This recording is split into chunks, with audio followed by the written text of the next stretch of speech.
Volte para Ezequiel, capítulo 43. E enquanto você retorna ao texto, eu já quero explicar que nessa manhã eu não darei sequência às exposições em Efésios, não agora, mas pregarei um sermão sobre um outro assunto, e na verdade é um sermão também distinto do que eu costumo pregar aqui. Os irmãos sabem que a nossa igreja, o púlpito dessa igreja é acostumado a pregações expositivas, versículo a versículo e seriadas, mas vez por outra um pastor ele pode e até deve fazer isso, mudar a dieta da igreja. A dieta principal da igreja precisa ser a pregação lectio contínua, exposição, versículo a versículo, de livros inteiros. Mas às vezes é importante abordarmos questões também por temas, o que não deixa de ser uma pregação expositiva, pois será exposta a doutrina à luz do texto bíblico, mas a maneira, a forma de ser feito é que muda. Então, no lugar de pegar um texto específico e explicá-lo ali, versículo a versículo, eu irei abordar uma doutrina e assim expô-la, mostrando vários versículos que fundamentam esse ensino. Os que ouviram o sermão que eu preguei no casamento, nossos irmãos Rames e Ellen viram e sabem do que eu estou falando, e também já me ouviram pregar aqui nesse púlpito outras vezes assim, de forma temática, uma exposição da palavra, mas em cima de um tema. O motivo de fazer isso nessa manhã, eu vou explicá-lo melhor após o culto, mas agora já adiantando, com vistas a eleições que teremos no futuro em nossa igreja. Então hoje eu começo a tratar com vocês, com os irmãos dessa igreja, acerca do governo da Igreja de Cristo, de forma específica, expondo o porquê que nós somos presbiterianos. Entenda, eu não vou nessa manhã fazer uma abordagem detalhada do assunto, até porque eu vou trazer isso em alguns momentos, mas fazer uma introdução aqui acerca de alguns princípios que a gente extrai da palavra de Deus e fundamenta nosso governo. Então, Ezequiel 43, versículo 11, apenas o versículo 11, serve como um texto base para essa exposição. Mas lembrando, é um tema, então passaremos por outros textos bíblicos aqui nessa manhã. Ezequiel 43, versículo de número 11. Assim diz a palavra do Senhor nosso Deus. Envergonhando-se eles de tudo quanto praticaram, faz-lhes saber a planta desta casa e o seu arranjo, as suas saídas, as suas entradas e todas as suas formas, todos os seus estatutos, todos os seus dispositivos e todas as suas leis. Escreve isto na sua presença, para que observem todas as suas instituições e todos os seus estatutos e os cumpram. Amém. Por que esse texto foi escolhido por mim? Porque esse texto, meus irmãos, é o versículo que é colocado logo ali no documento, um documento chamado Jus Divino, um documento histórico e importantíssimo para nós presbiterianos. Esse documento ele expõe o porquê que nós somos de fato presbiterianos, e há uma seção desse documento que, tratando disso, como nós podemos e devemos fundamentar biblicamente a forma de governo que Deus autorizou. Um dos textos utilizados, e nesse momento, logo no início, é referido Ezequiel 43, versículo 11, que aqui nos mostra a ordem do Senhor Deus de como as coisas deveriam funcionar em sua casa. Nem Ezequiel, nenhum sacerdote da antiga aliança, ninguém tinha autorização para implementar no meio do povo da aliança qualquer coisa sem autorização divina. O próprio Deus estabeleceu como as coisas deveriam acontecer. E isso, eu quero que você entenda de uma vez por todas, não se aplica somente ao princípio regulador do culto, que você já está bem ciente, mas também se aplica à forma de governo da igreja. Ou seja, o governo que a igreja precisa ter, ou que ela possui, ele tem que estar fundamentado na palavra de Deus. Em outras palavras, Não há a liberdade para que uma igreja ela tenha a forma de governo que lhe parecer melhor, mais interessante, ou que aparentemente seja mais prática. Não. A forma de governo de uma igreja precisa ser guiada pelos princípios da palavra de Deus, assim como é o culto. E Ezequiel 43:11 nos mostra isso, que tudo que se refere ao povo de Deus, à sua adoração, aos estatutos, à lei, ao que o povo deve seguir, deve ser de acordo com a revelação divina, que inclui aqui a sua forma de governo. Essa manhã eu sigo aqui principalmente os princípios elencados por um autor antigo que tratou disso, num famoso livro chamado A Igreja Apostólica. Alguns aqui já estão familiarizados com o assunto, até porque eu já tratei em nossa igreja numa outra oportunidade, em aulas, sobre isso. Mas nessa manhã farei por meio de sermão, e assim seguindo esse roteiro de pelo menos 6 princípios bíblicos. 6 princípios bíblicos que são vistos na Igreja Apostólica, no próprio padrão apostólico, nos ensinando como a igreja deve se organizar, quais são os princípios pelos quais ela deve se fundamentar na sua forma de governo, na forma de trabalhar. Mas antes de tratar de cada um desses princípios, eu quero lembrá-los algumas questões importantes. Dentre elas, que, biblicamente, nós temos pelo menos 2 categorias, assim chamadas pelos teólogos reformados, de ofícios. Você ouviu sobre isso as exposições em Efésios, então eu não vou detalhar aqui novamente, mas apenas para lhe lembrar. Nós temos os ofícios chamados extraordinários e os ofícios ordinários. Você sabe que nessa categoria de ofícios extraordinários estão os ofícios de apóstolo, de profeta e também de evangelistas. Lembra daquela lista de Efésios capítulo 4, versículo 11? Paulo fala que o próprio Cristo, ele estabeleceu na sua igreja apóstolos, profetas e evangelistas. Ele deu à sua igreja estes dons, esses ofícios. Nós vimos que o ofício de apóstolo e de profeta, eles faziam parte, ou fazem parte, do fundamento da igreja da nova aliança. Você também entendeu que esse fundamento, uma vez que essa é a figura, é um fundamento, é colocado no seu início. E a igreja, ela é assim, ela cresce, ela se desenvolve em cima deste fundamento apostólico e profético.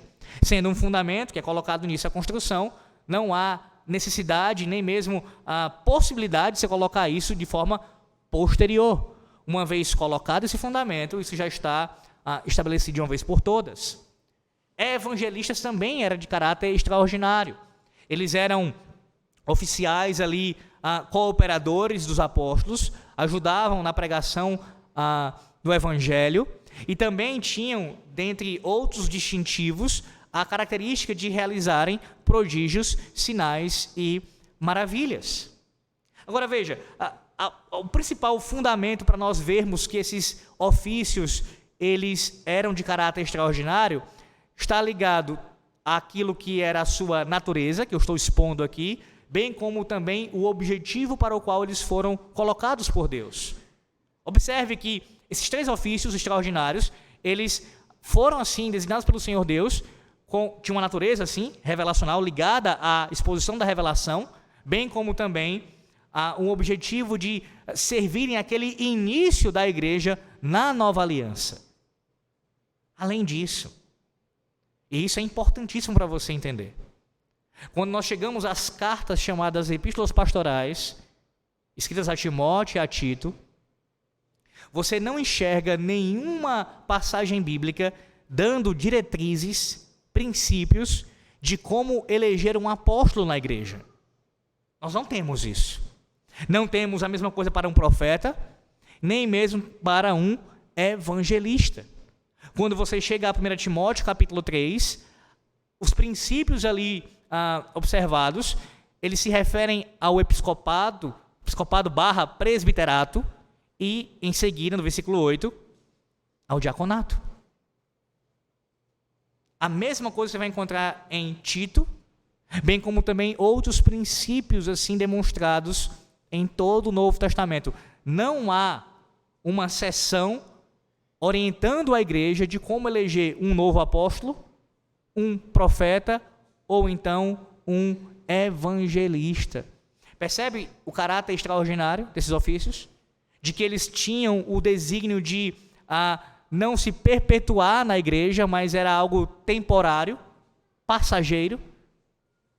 Em contrapartida, os ofícios que Cristo quis que permanecessem até a sua volta, a Bíblia não apenas diz que ele deu isso à igreja, como diz Efésios 4:11, ele também concedeu à igreja pastores mestres, mas também há várias passagens, como as que eu citei aqui, que mostram como a igreja deve escolher os seus oficiais, apontando assim para o seu caráter perpétuo, até a volta do Senhor Jesus Cristo.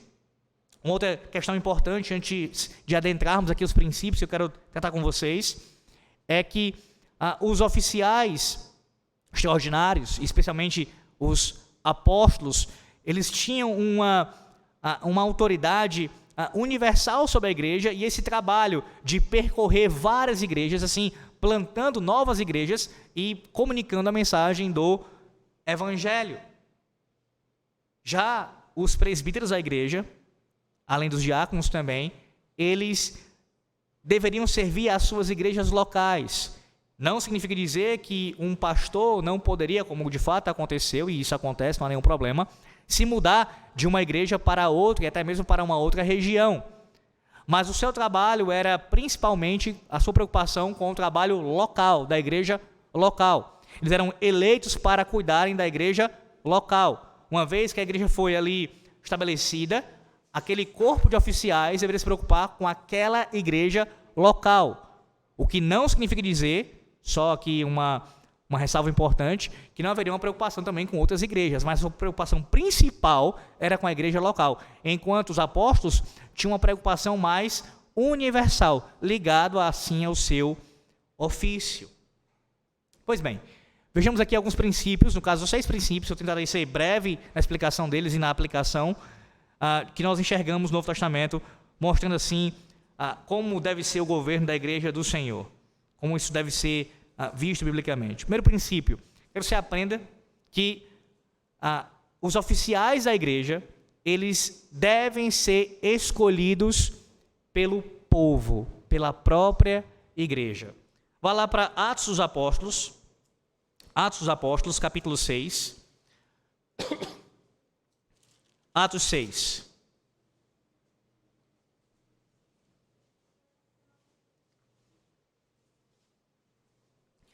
Atos capítulo 6, a partir do versículo 1. Diz assim, a palavra do Senhor. Ora, naqueles dias, multiplicando-se o número dos discípulos, houve murmuração dos helenistas contra os hebreus, porque as viúvas deles estavam sendo esquecidas na distribuição diária. Então os 12 convocaram a comunidade dos discípulos e disseram: não é razoável que nós abandonemos a palavra de Deus para servir às mesas. Mas, irmãos, escolhei dentre vós 7 homens de boa reputação, cheios do Espírito e de sabedoria, aos quais encarregaremos deste serviço. E quanto a nós, nos consagraremos à oração e ao ministério da palavra. O parecer agradou a toda a comunidade e elegeram Estevão, homem cheio de fé e do Espírito Santo, Filipe, Prócoro, Nicanor, Timão, Pármenas e Nicolau, prosélito de Antioquia. Apresentaram-nos perante os apóstolos e estes, orando, lhes impuseram as mãos. Até aqui. Veja o padrão.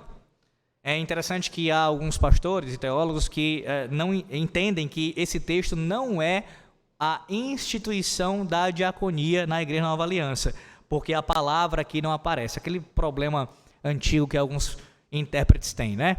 Eles necessitam que algo esteja explícito, desenhado e praticamente ali colocado diante dos olhos e dentro da mente do indivíduo para que ele possa crer. Por inferência, você chega a essa conclusão que aqui foi a instituição formal na Nova Aliança da diaconia, porque todas as características descritas aqui é de um diácono. O serviço, o trabalho, isso corrobora com o restante da revelação bíblica acerca do papel da diaconia. Então você não precisa ter a palavra diácono aqui no texto grego original, contanto que você tenha o conceito. O ensino está aqui. Pois bem, qual é o meu ponto aqui nesse caso? Observe que o padrão descrito por Lucas nessa narrativa é de uma eleição. Os apóstolos conduziram o processo, eles deram orientações, como as coisas deveriam ser feitas, mas quem elegeu foi o povo, as pessoas elegeram, eles escolheram os seus oficiais. Agora vá para o capítulo 14, do mesmo livro, versículo 23.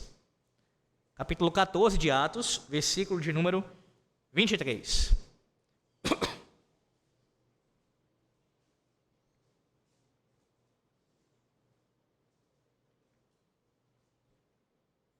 Diz assim, aqui acerca de Paulo e Barnabé, certo? E promovendo-lhes em cada igreja a eleição de presbíteros, depois de orar com jejuns, os encomendaram ao Senhor em quem haviam crido. Esse era o costume. Passando pelas cidades, plantando novas igrejas, eles estabeleciam, eles promoviam eleições de presbíteros. Significa dizer que a igreja também participava. Eles é quem elegiam, eles escolhiam. Obviamente que os ministros traziam instruções, assim como fizeram em Atos capítulo 6, indicando como essa eleição deveria acontecer, ensinando a palavra de Deus para que escolhessem da forma que fosse de acordo com a vontade do Senhor, mas quem escolhia, quem votava, era a igreja. Percebe? A igreja de Cristo, vocês que são membros da igreja, têm uma grande responsabilidade em vossas mãos. Não, isso não é uma anulação do governo presbiteriano. Deixa eu explicar isso brevemente aqui para você. Tentarei fazer isso ao longo das posições também, de forma melhor. Nós, no governo representativo, o governo presbiteriano, nós não anulamos completamente a participação da Assembleia, de forma nenhuma. Quem faz isso é o governo episcopal. Você tem o governo episcopal que tem uma posição, digamos assim, extremada quanto a isso, onde a participação da Assembleia é inexistente. E no outro extremo você tem a posição congregacional, onde a Assembleia, onde a congregação, ela manda na igreja, ela governa a igreja. No nosso governo, são eleitos representantes dos membros para governarem a igreja. Então você tem nesse processo a participação também da Assembleia, debaixo da autoridade do conselho local, das autoridades constituídas, mas participando desse processo de escolha. E isso aponta, meus irmãos, para a nossa responsabilidade, para a responsabilidade de vocês como membros da igreja. Vocês é quem escolhem, vocês é quem votam, elegem os seus oficiais. E aqui eu quero que você se atente bem para essa questão. No caso do governo da nossa igreja presbiteriana. Vamos lá. Primeiro, quando você tem a eleição promovida pela igreja, pelo conselho da igreja, e nesse caso um nome é escolhido para pleitear esse ofício, e esse nome, esse homem, ele não é ainda um oficial, veja o tamanho da responsabilidade. Este nome que irá para a Assembleia, uma vez aprovado pelo conselho, e vocês irão votar, se vocês decidirem pela eleição deste homem, significa dizer que ele será, debaixo do consentimento do conselho, ordenado oficial na igreja. Então vocês estão tendo participação direta, ou melhor dizendo, indireta, porque vocês não vão impor as mãos, mas tem uma participação com relação ao voto, nesse caso é direto, na ordenação desse oficial. Em última instância, ele será eleito também pelo fato e ordenado, porque vocês escolheram. Então, no dia que isso acontecer, que as mãos forem impostas sobre este homem, e ele será agora um oficial, vocês tiveram participação nisso. Quando este homem venceu o seu mandato, esse oficial venceu o seu mandato, ele não será agora ordenado, ele já foi ordenado. Isso aconteceu de uma vez por todas.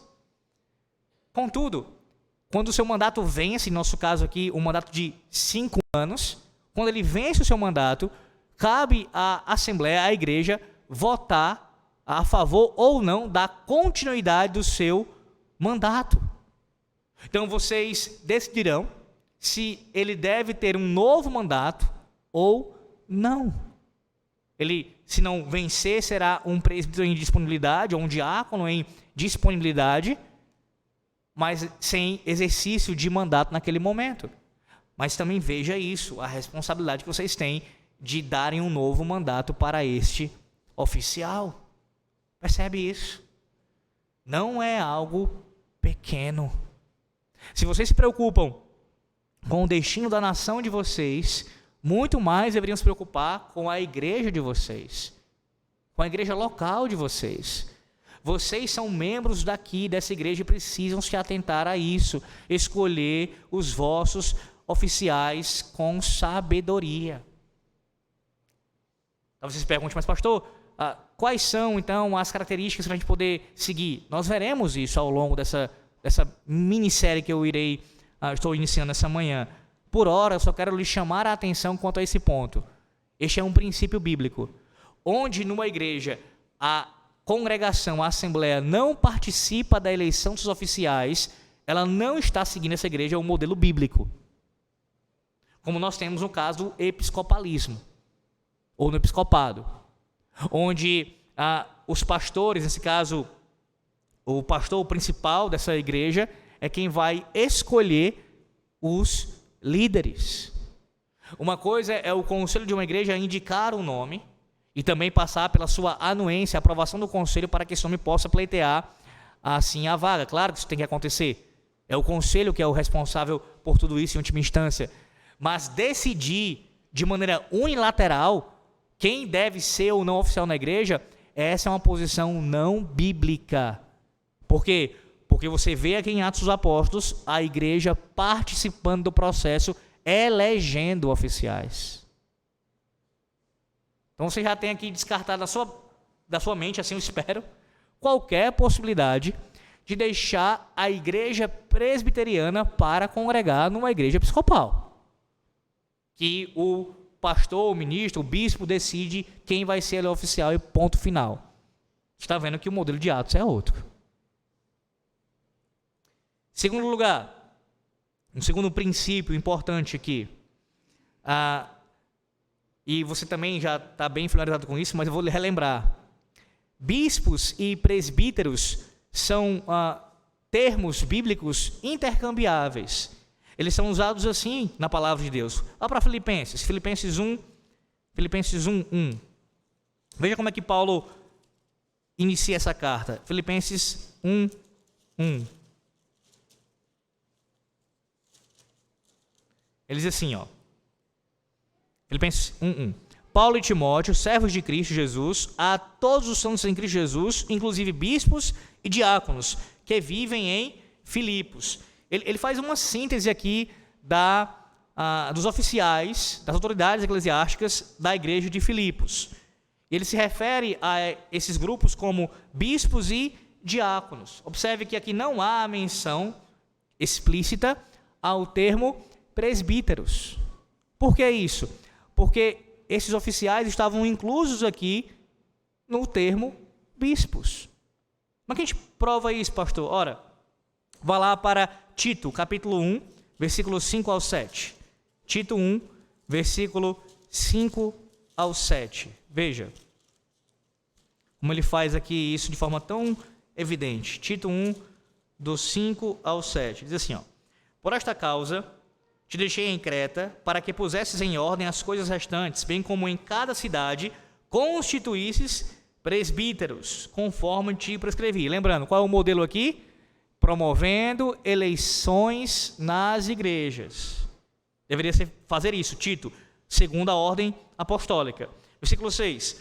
Alguém que seja irrepreensível, marido de uma só mulher, que tenha filhos crentes que não são acusados de dissolução, nem são insubordinados, porque é indispensável que o bispo seja irrepreensível como despenseiro de Deus, não arrogante, não irascível, e assim ele continua as características. Observe, o versículo 5 ele menciona presbíteros, E no 7, bispos, falando do mesmo tipo de pessoa. No caso, os ofícios aqui, as palavras sendo utilizadas de forma intercambiável para se referir ao mesmo ofício. Vá para a segunda epístola de João, versículo 1. Segunda de João 1.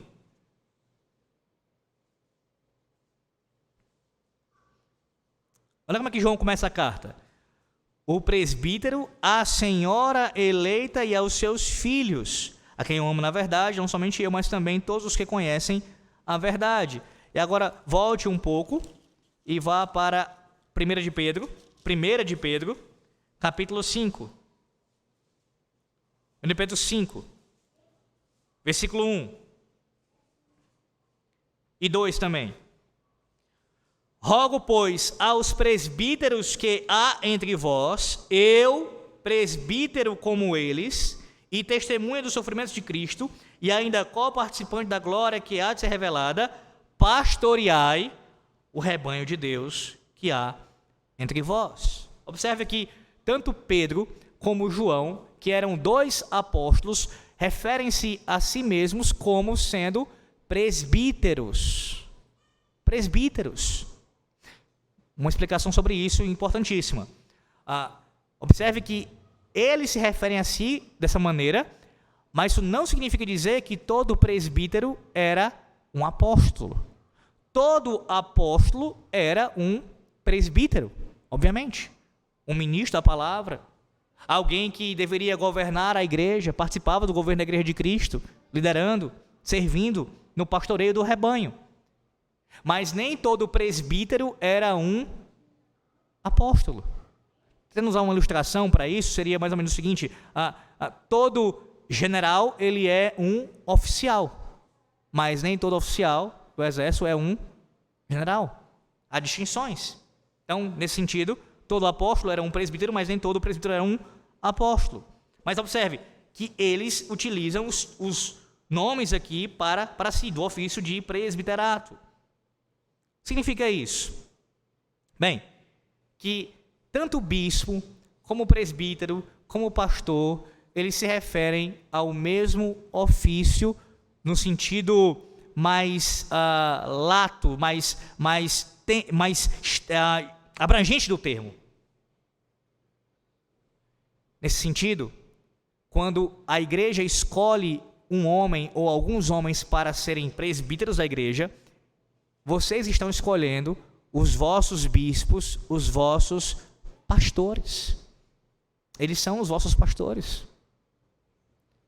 Mas nós que somos presbiterianos, é importante frisar isso, nós entendemos que há uma distinção dentro do presbiterato. E isso é extraído, esse princípio, desde o Antigo Testamento. No Antigo Testamento, nós vemos que participavam ali do governo do povo, sacerdotes e anciãos do povo. E eles tinham, nesse sentido ali, uma posição influente de governo que era paritária. Contudo, existiam algumas coisas, algumas tarefas, algumas atribuições que cabiam somente aos sacerdotes. Esse princípio ele perpassa para a nova aliança e é visto dentro do presbiterato. Quando Paulo fala a Timóteo, em 1 Timóteo, capítulo 5, versículo 17, que há presbíteros entre os presbíteros, aqueles que se afadigam na palavra. Ele diz, principalmente com relação à dupla honra, principalmente àqueles que se afadigam na palavra. Paulo está fazendo uma distinção entre presbíteros. Existe uma diferença entre os próprios presbíteros. Esse documento que eu citei no início, logo na minha introdução aqui no sermão, o Jus Divino, ele aborda essa questão. Esse é um princípio presbiteriano. E é impressionante como eu vejo pastores, até bastante conhecedores de teologia reformada, falando coisas absurdas do tipo, é uma coisa que eu não concordo na IPB, nós termos ordenação de um presbítero regente, quando ele se torna pastor ou ministro, tem que ordenar de novo. Se ele já foi ordenado regente, ele não tem que ser ordenado de novo. Ora, Entenda isso. Há distinção. O indivíduo que é ordenado como presbítero regente, ele foi eleito, foi ordenado para um ofício. O docente já é um terceiro ofício. Mas, pastor, o senhor está dizendo aí que há igualdade entre bispo, presbítero e pastor? Há. Em que sentido? Quanto ao governo da igreja. E outras características como ensinar publicamente a palavra, e outros que são aqui que nós veremos nos próximos meses. Contudo, a pregação no culto solene, bem como também a administração dos sacramentos, além da bênção apostólica, existem algumas questões específicas ligadas especialmente à liturgia do culto, questões culticas, que somente ao docente, ao chamado docente na IPB, isso é designado, extraindo assim dessa diferença entre sacerdotes e anciãos. Os sacerdotes participavam no governo do povo, assim como os anciãos, na antiga aliança. Mas os anciãos não poderiam fazer as mesmas coisas relacionadas ao culto da antiga aliança que os sacerdotes. Semelhantemente, na nova aliança, nem tudo que um docente pode fazer, um presbítero docente, um regente pode fazer. Essa é a distinção.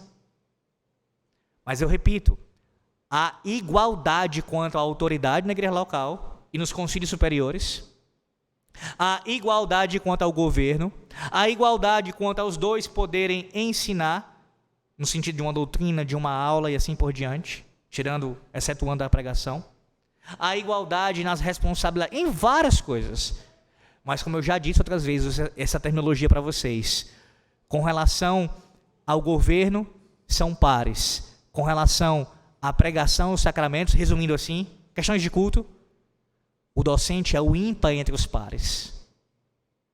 Há essa distinção.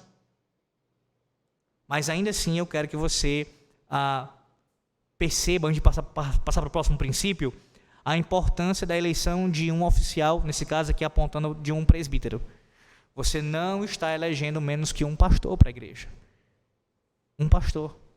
Nesse caso nós temos aqui, nessa igreja local, nesse sentido, tá? Quanto ao governo da igreja, 4 pastores, 4 bispos, 4 presbíteros, 4.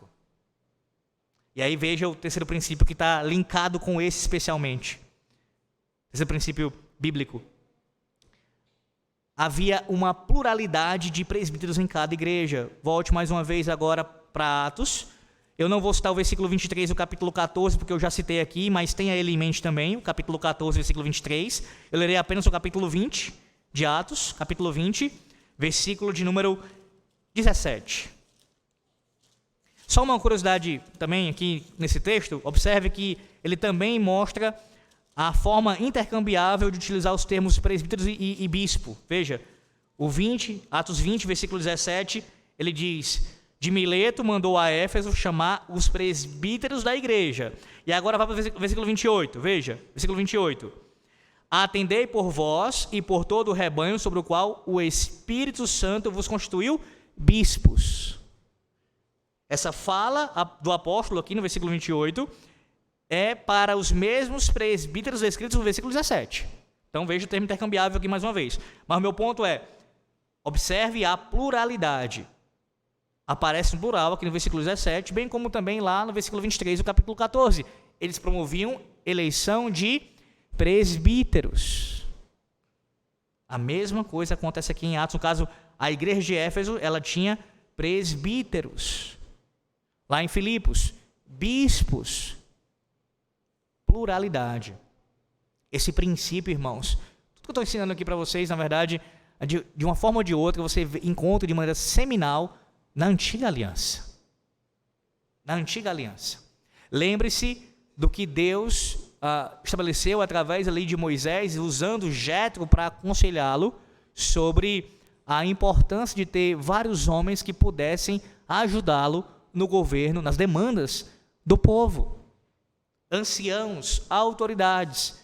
Lá em Êxodo capítulo 18, quando ali ele mostra para nós esse princípio já sendo nos dado, de maneira seminal sim, mas está lá presente na antiga aliança.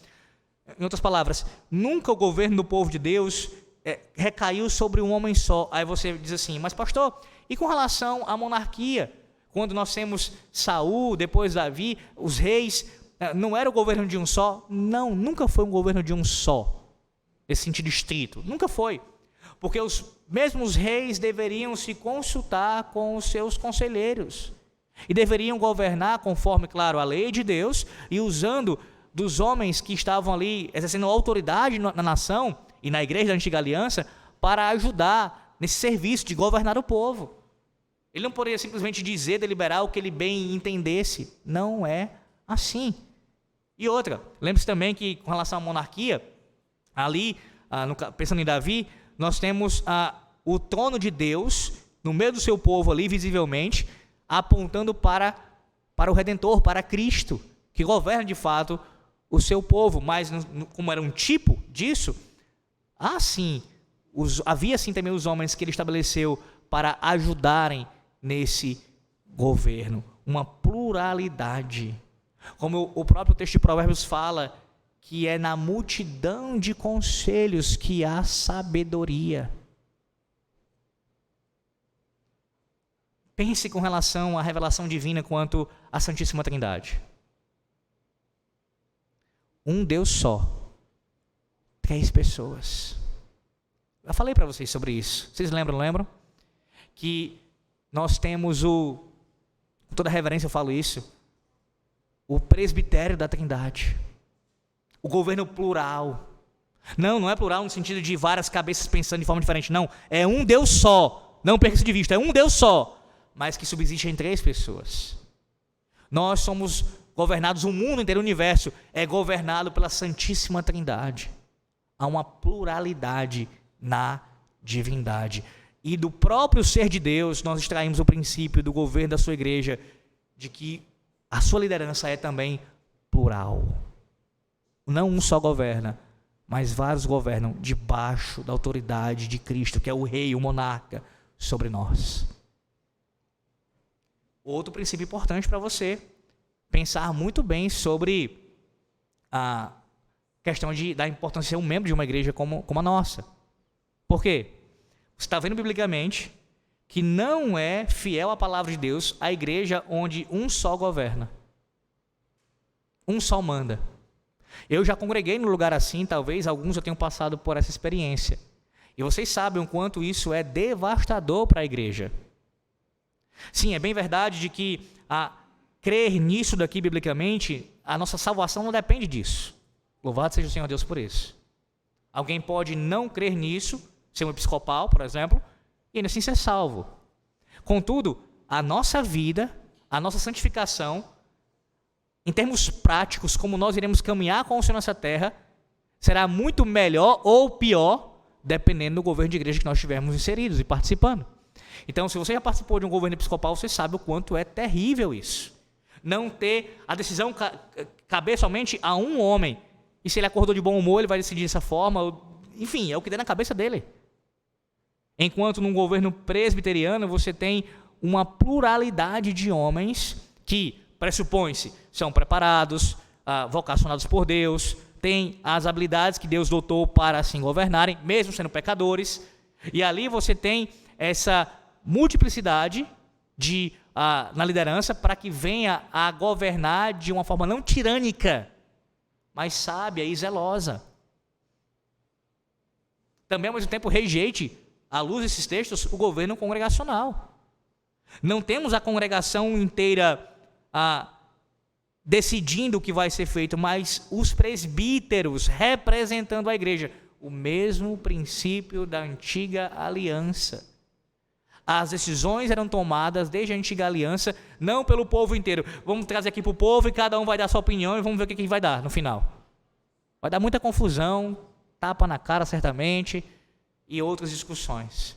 Não, os homens que Deus capacitou representando o povo irão tomar as decisões. É isso que deve ser feito.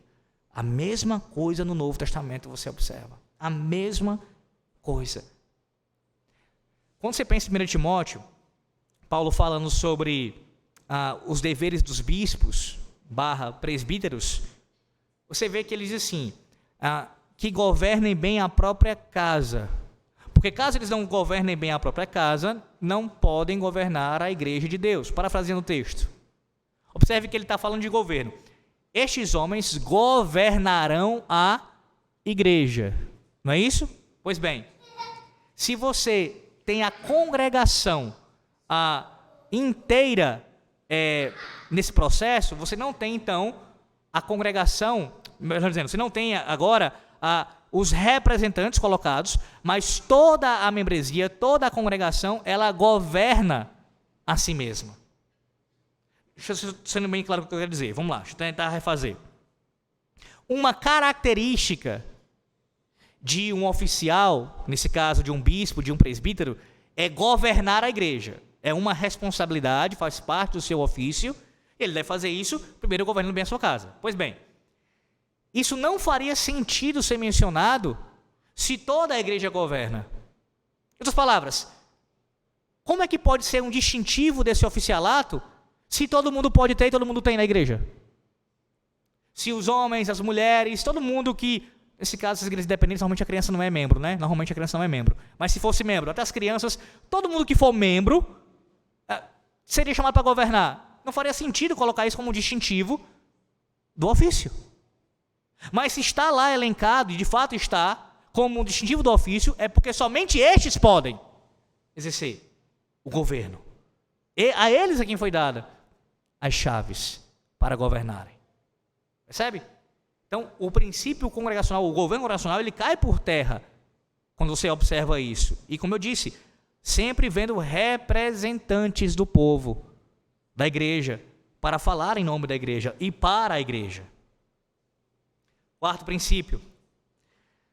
1 Timóteo capítulo 4, versículo 14. Vai lá. Observe que a ordenação dos oficiais, e aqui tantos docentes, regentes, falando aqui em presbíteros, mas também os diáconos, também passam por esse processo. Qual? A ordenação, ela é feita através da imposição de mãos. Veja isso. 1 Timóteo 4, versículo de número 14.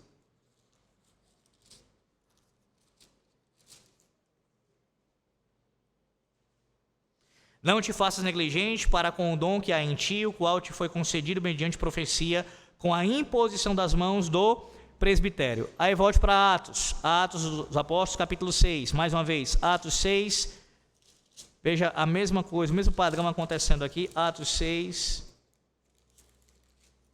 versículo 6. Apresentaram-nos perante os apóstolos e estes orando lhes impuseram as mãos. Observe, aqueles que negam o diaconato aqui instituído, eles perdem não só de vista o que está sendo descrito como um todo, as características de um diaconato, mas o próprio versículo 6, porque está acontecendo uma cerimônia de ordenação. Logo, oficiais foram ali ordenados. Não tenha dúvida disso. Então, tanto o presbítero como o diácono deve ser ordenado com a imposição de mãos.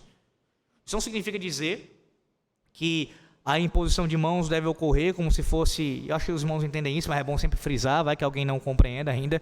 Então, é bom entender isso. Não é que vai sair algum tipo de poder, algo ali das mãos dos oficiais, não é isso. Mas é um sinal, é uma demonstração visível dessa investidura de autoridade. Entenda que no dia em que a ordenação acontece, e isso é visto pela imposição de mãos de um grupo, de uma pluralidade de presbíteros que devem ordenar, o que está acontecendo publicamente, meus irmãos, é o reconhecimento público e formal do dom que a pessoa já tinha, já tem. Significa dizer que o oficial ordenado naquele dia, ele não passou a ter o dom naquele momento. Agora ele recebeu o dom das mãos dos presbíteros. Não, ele já tinha. Deus foi quem deu. Lembre-se disso de Efésios 4:11. E ele mesmo concedeu, deu à igreja uns para... Foi ele. Então, quando você observa a cerimônia de ordenação, não entenda de outra forma, a não ser assim, este irmão está sendo ordenado, ou estes irmãos, eles já receberam o dom do Espírito Santo. Cristo concedeu a eles pelo seu Espírito. E aí agora, pública e formalmente, a igreja, através dos seus presbíteros, reconhece isso. Reconhece isso. E as mãos são impostas como sinal dessa investidura de autoridade. Perceba o caráter solene disso, de seriedade disso, de responsabilidade, porque Paulo alerta quanto ao cuidado que precisa se ter para se impor as mãos, no caso, para não se impor as mãos de forma precipitada. E quantos têm sido ordenados assim, meus irmãos? Quantos têm sido ordenados assim? Seja em nível de presbitério, pensando em ministros, ou então na igreja local, os oficiais que são assim ordenados, com as mãos impostas precipitadamente. É necessário para que, antes que as mãos sejam impostas, haja muita avaliação, observação e principalmente oração, para que só então possa se impor as mãos. Caso contrário, certamente o Senhor Deus cobrará da igreja e principalmente daqueles que impuseram as mãos sobre tal pessoa. Talvez você surja na sua cabeça pensar a seguinte questão: mas pastor, e quando uma ordenação é feita por imposição de mãos de uma mulher? Isso não tem nenhuma legitimidade. Nenhuma legitimidade. Isso é em si mesmo uma negação do ensino bíblico corrompido. Então não há ordenação acontecendo naquele lugar. Não há. Mas homens podem ser ordenados, as mãos podem ser impostas sobre as suas cabeças, e de fato foram ordenados, se quem ordenou era realmente um oficial, no caso um grupo de oficiais, sem terem sido vocacionados para o ofício. Perceba, a ordenação aconteceu de fato. Ela é legítima, se foi seguindo o modelo bíblico. Pensa com relação aos sacramentos. Uma semelhança quanto a isso. O sacramento, ele é devidamente, legitimamente administrado se ele seguir o que a Bíblia ordena. No caso do batismo, água, em nome do Pai, do Filho e do Espírito Santo, e por um ministro legalmente ordenado. Se a pessoa creu ou não, ou se crerá ou não, quanto a isso não interessa. Quanto à validade do batismo, ele permanece sendo válido. Da mesma forma com relação à imposição de mãos. Se o homem ordenado não é vocacionado e demonstrar isso, ele de fato foi ordenado. A ordenação não é inválida quanto a isso, se foi feito como Deus ordena. Aí o procedimento é arrependimento, despojar e assim, e outras questões que eu falei em outro momento para vocês. Mas a ordenação aconteceu. Então, muito cuidado, a gente tem que ter muito cuidado com a ordenação precipitada. Só mais uma última coisa de falar o próximo princípio. Não é algo novo, isso acontece já há muito tempo, já da igreja, mas eu percebo que tem chegado algumas notícias a mim, de algumas pessoas, com muita frequência, de ordenações não legítimas, eu colocando melhor, homens que não foram ordenados por um presbitério, ou, no caso, pensando em um pastor, não foram ordenados por um presbitério, e participando, se dizendo assim, pastor ordenado, e promovendo e participando de ordenação de outros, sendo que nem ele mesmo foi ordenado. E isso porque, normalmente, não conseguiu ser ordenado na igreja que ele fazia parte, e aí foi montar a sua própria igreja. Você fala, pastor, isso é muito comum no pentecostal, o pessoal mesmo se faz pastor, coloca a mão sobre a cabeça, coloca até o óleo. Estou falando só deles não. Estou falando de pessoas que se dizem reformadas, que estão asseverando serem subscritores dos padrões de Westminster e outras coisas mais. Gente assim, formando a sua própria denominação, um bando de leigos. Leigo não só no sentido da falta do conhecimento, mas de leigo em termos de autoridade eclesiástica. Não são autoridades e querem formar novas denominações, sem serem autoridade eclesiástica. sem terem sido submetidos à ordenação e sem poder ordenar ninguém. Quinto princípio, é que eu vou resumir, porque esse ponto não é agora do meu interesse tratar de forma mais detalhada isso. O quinto princípio, meus irmãos, é que havia na Igreja Apostólica o privilégio de apelar para a Assembleia de Presbíteros e o poder do governo exercido por eles em conjunto. E aqui eu estou falando de forma específica acerca dos concílios superiores. Basicamente, como eu disse, de forma bem resumida, eu vou tratar aqui isso aqui. Atos capítulo 15 nos narra o concílio de Jerusalém. E ali você percebe que a Igreja de Cristo, ela não apenas deveria se submeter à autoridade da pluralidade de presbíteros da igreja local, mas ela estava, assim, a todas as igrejas federadas umas às outras, ou seja, você tem uma ligação entre elas, não apenas das igrejas que estavam em Éfeso, das igrejas em Filipos, das igrejas em Jerusalém, mas delas, entre elas e umas com as outras em cidades e territórios diferentes. Se você observar bem o texto lá, que eu já preguei inclusive nesse púlpito, Atos 15 nos mostra que a decisão tomada pelo concílio, ela baixou do concílio para todas as demais igrejas. Não apenas Jerusalém deveria obedecer, acatar, mas toda a cristandade, todas as igrejas, todas elas. Porque você tem um princípio aqui, há um sínodo, há uma assembleia geral formada para assim deliberar sobre as demais igrejas. E perceba o quanto isso é importante para nós como cristãos. Ser presbiteriano, estou falando de forma de governo aqui, não é apenas bíblico, que já é o mais importante, mas é também algo que traz segurança para nós. Pense no governo de uma igreja independente. Independente. Seja funcionando ali no modo episcopal, local, só o pastor mandando, ou congregacional, que é a maioria delas. Ela é independente. Qualquer problema que acontecer nessa igreja, fica lá e morre lá. Não tem instância superior, não tem para onde você ir. O que for decidido lá, fica lá. No governo presbiteriano, qualquer decisão que você quiser contestar, com fundamento, com provas e documentado, você pode e deve apresentar ao conselho da igreja. E isso vai subir de instância em instância, até a última instância, se for o caso. Aí você contra-argumenta, mas pastor, no caso não você, né? O independente diz, só que pode chegar até a última instância, o conselho maior da igreja, e ainda assim a decisão não ser acatada, ou nesse caso, ser uma decisão errada. Sim, é claro que pode. Ora, a nossa confissão de fé fala sobre isso. Que concílios podem errar. Nós não somos papistas. Nós não cremos que há uma infalibilidade na igreja. O conselho da igreja pode errar, o presbitério pode errar, o sínodo pode errar e o Supremo Conselho pode errar, como errou já, infelizmente. Errou quando aprovou o óleo com a unção para os oficiais colocarem sobre os enfermos e depois essa decisão caiu, louvado seja Deus por isso.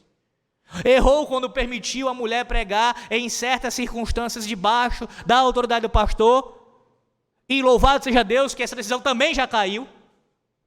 No concílio seguinte, agora de 22, não pode mulher pregar segundo a própria decisão da IPB. Então concílios podem errar, e tem errado, essa é a declaração confessional, irmãos. Então sim, pode acontecer, mas veja, não é por causa da possibilidade do que pode acontecer, por causa dos erros humanos, dos pecados dos homens, que nós iremos determinar qual é o governo bíblico. Ora, essa é a doutrina legítima. Se os homens estão agindo de acordo com ela, é outra história. Mas o que é que Deus requer? Pois bem, Deus requer que a sua igreja seja organizada de maneira conciliar, representativa, e que haja esses tribunais eclesiásticos para a melhor conservação da paz e da unidade da igreja. E é exatamente assim que funciona. Porque por mais que nós tenhamos críticas a como muitas coisas acontecem em nossa denominação, que segurança nós temos em comparação a qualquer outra denominação. Que segurança nós temos. Que podemos pleitear causas e mais causas, se for o caso, dos concílios superiores. Sexto princípio, e aqui eu encerro. Tão claro, tão citado pelos crentes, inclusive todas as vertentes de forma de governo vão citar esse princípio, mas só quem de fato subscreve a isso e professa isso, e aqui eu não posso falar diferente, somos nós, reformados presbiterianos. O único cabeça da igreja é o Senhor Jesus Cristo. Efésios capítulo 1, versículo 20 a 23 fala isso. Efésios 5, 23. Colossenses 1, 18. Paulo, de maneira categórica, afirma que Cristo é o cabeça da igreja, o que é uma negação não apenas ao papado, mas a qualquer um que queira usurpar o trono e a coroa de Cristo.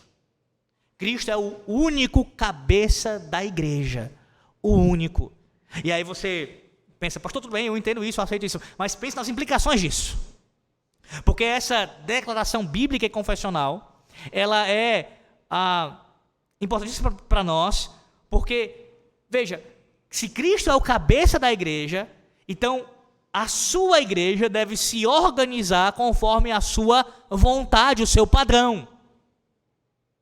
Então você pensa assim, o conselho da igreja local são os governantes, os presbíteros da igreja local, da Betel aqui são quem governa. Debaixo do governo de Cristo, nunca perca isso de vista. Nenhum conselho, nenhum presbitério, nenhum sínodo e nenhuma assembleia geral, ou assim chamado no Brasil, Supremo Concílio, ninguém tem autorização para fazer o que bem entender. Todos devem governar debaixo do senhorio de Cristo, do seu governo mediador, como diriam nossos pais. O governo mediador de Cristo.